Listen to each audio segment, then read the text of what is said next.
الحمد للہ رب العالمین والصلاة والسلام علی رسولہ الکریم.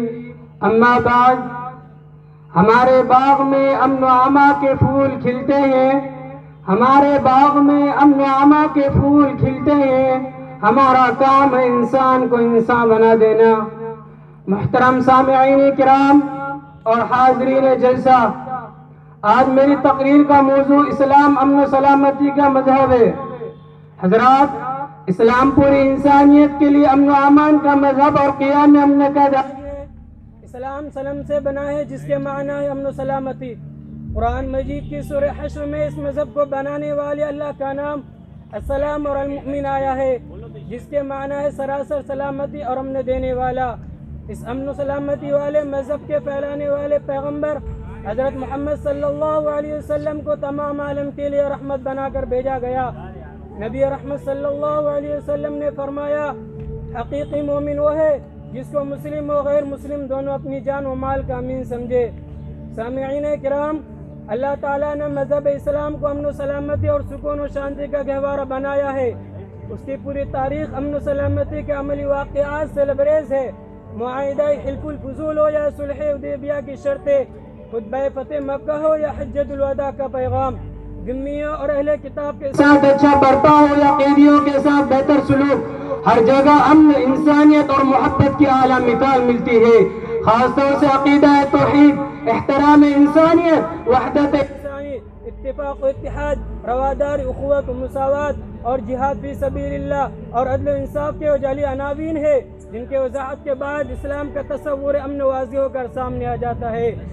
عقیدہ توحید پر قائم رہنے والے اللہ کے نیک بندے دنیا و آخرت میں امن و سلامتی کے ساتھ رہیں گے، اور موت کے وقت ان کے ساتھ امن و سلامتی کا معاملہ کیا جائے گا. اللہ تعالیٰ کا ارشاد ہے، الذین تتوفاہم الملائکۃ طیبین یقولون سلام علیکم. اسی طرح احترام انسانیت کا تصور کیجئے. اللہ تعالیٰ نے انسانوں کو اپنا خلیفہ بنایا، اس کو کائنات کی سب سے قابل احترام ہستی قرار دیتے ہوئے فرمایا، وَفَضَّلْنَاهُمْ عَلَىٰ كَثِيرٍ مِّمَّنْ خَلَقْنَا تَفْضِيلًا. یہی نہیں بلکہ خالق کائنات نے ناحق طریقے سے ایک جان کے بھی ضائع ہونے پر اس کو ساری انسانیت کا قتل قرار دیا، اور ایک جان کی بھی حفاظت کو اس کو ساری انسانیت کا حفاظت بتایا. من قتل نفسا بغیر نفس او فساد فی الارض فکأنما قتل الناس جميعا ومن احیاها فکأنما احیا الناس جميعا. انسانی تاریخ گواہ ہے کہ وطنیت، قومیت، عصبیت اور لسانیت کی بنیاد پر جب بھی اعلیٰ و ادنا کا معیار قائم کیا گیا تو دنیا میں بدامنی پھیلی. مذہب اسلام نے ان تمام باتوں کو ختم کر کے فوقیت کا معیار اچھے کردار اور تقوی و پرہیزگاری کو قرار دیا، اور فرمایا، یا ایھا الناس انا خلقناکم من ذکر و انثی وجعلناکم شعوبا وقبائل لتعارفوا ان اکرمکم عند اللہ اتقاکم. کون نہیں جانتا کہ کسی بھی خطے کے امن و امان کا سب سے بڑا خطرہ نہ اتفاق و اختلاف و انتشار سے ہوتا ہے.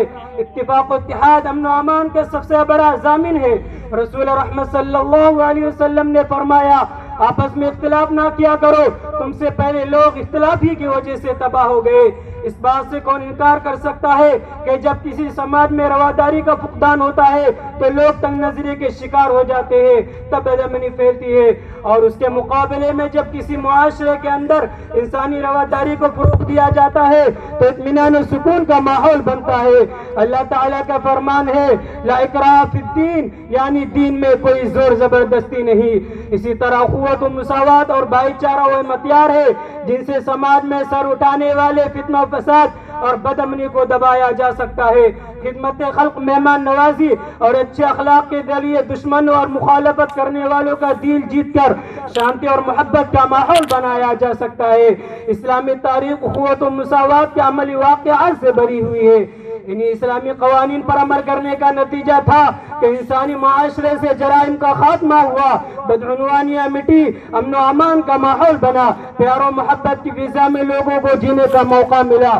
اس کے برعکس جہاں اللہ کے بنائے ہوئے اسلامی قانون اور اسلامی سزاؤں کو زحمت سمجھ کر نظر انداز کیا گیا وہاں پہ اطمینان اور بے چینی بڑھی، اطمینان و سکون غارت ہوئے، عالمی سطح پر لوگ اپنے آپ کو غیر معمول اور غیر محفوظ سمجھنے لگے، جبکہ عالمی سلامتی کونسل، اقوام متحدہ، جنیوا چارٹر اور حقوق انسانی کمیشن اپنے کام کر رہے ہیں، لیکن بے اطمینانی اور بے چینی بڑھتی جا رہی ہے۔ حاضرین کرام، یہ کتنا بڑا المیہ ہے جو دین روئے زمین پر امن و سلامتی کو قائم کرنے اور تمام انسانوں کو اخوت و محبت کی ایک لڑی میں پرونے آیا تھا۔ اس کے ماننے والے کو آج یہ صفائی دینے پڑ رہی ہے کہ اس دین کا دہشت گردی سے کوئی تعلق نہیں، بلکہ ہونا یہ چاہیے تھا کہ مذہب اسلام کے ماننے والے امن و امان کا مشعل لے کر حقیقی